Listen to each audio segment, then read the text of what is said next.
Tribuners, kita beralih ke berita selanjutnya. Pengungkapan kasus narkotika oleh BNNP Provinsi Maluku sepanjang tahun 2023 mencapai 320%.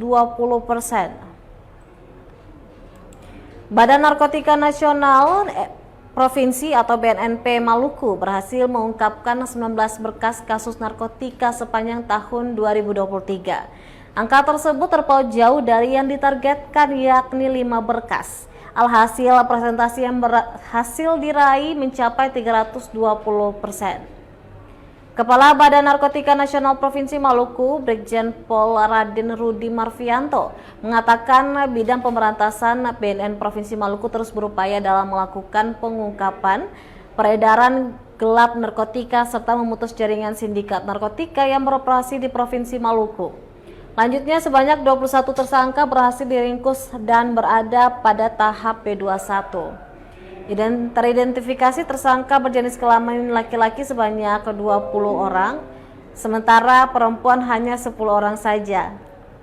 Hal itu menunjukkan penggunaan narkotika masih didominasi pria. Dikatakan semua tersangka berkewarganegaraan Indonesia.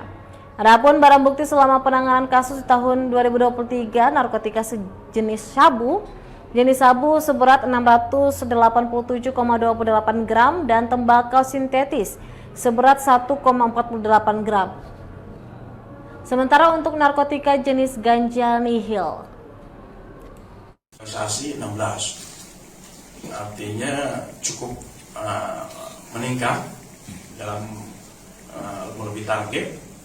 Barang buktinya 4.377. Ulangi 4.437 2284 untuk sabu. Itu dalam hitungan gram ya, 437. Ulangi 437. Kemudian ganja 141,93, sintesis 235, 1315. Adapun rata-rata itu